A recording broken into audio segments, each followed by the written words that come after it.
মিমি চক্রবর্তীর পর Ankush Hazra betting app সংক্রান্ত মামলায় পরপর দুদিনে ইডির জিজ্ঞাসাবাদের মুখে টালিগঞ্জের দুই চেনা মুখ।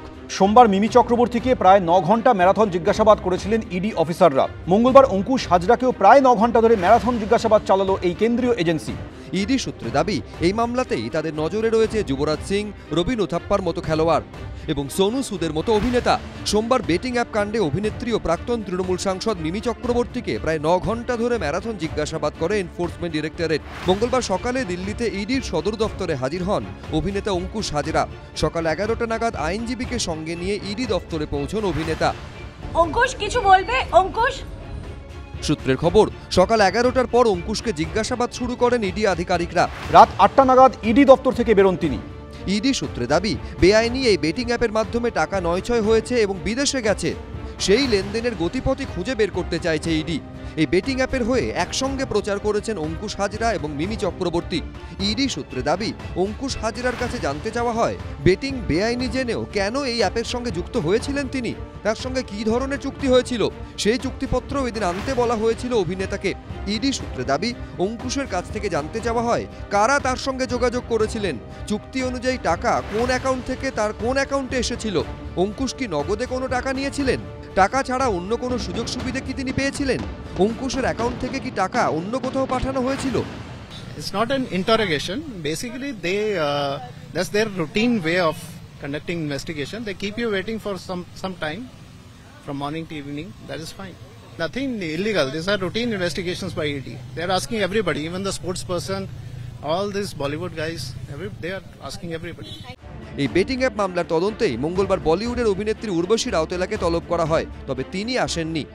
উর্বশী রাউতেলাকে আজকে তলব করা হয়েছিল, কিন্তু তিনি আজকে আসেননি এবং ইডি সূত্র থেকে জানানো হচ্ছে কি তিনি এটা জানানোনি কি তিনি কেন আজকে আসেননি বা অন্য কোনো ডেট তার চাই কিনা সেটাও তিনি বলেননি। সেক্ষেত্রে নেক্সট স্টেপসগুলো যেটা রয়েছে ইডির তরফ থেকে রাউতেলার বিরুদ্ধে নেওয়া হবে।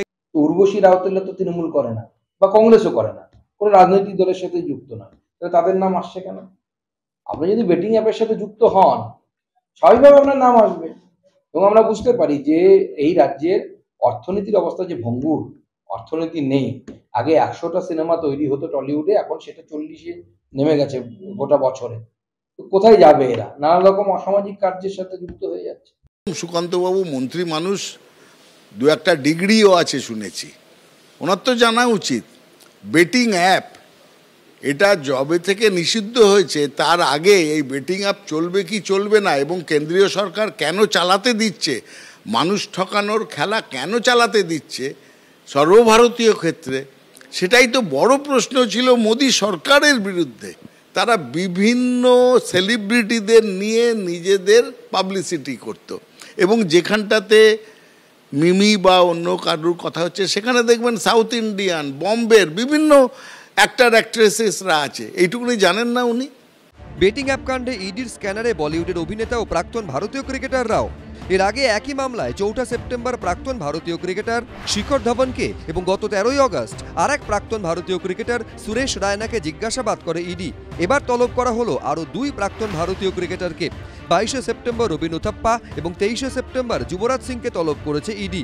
অন্যদিকে অভিনয় জগৎ থেকে মিমি চক্রবর্তী, অঙ্কুশ হাজরা, উর্বশী রাউতেলার পর 24শে সেপ্টেম্বর অভিনেতা সোনু সুদকে তলব করা হয়েছে।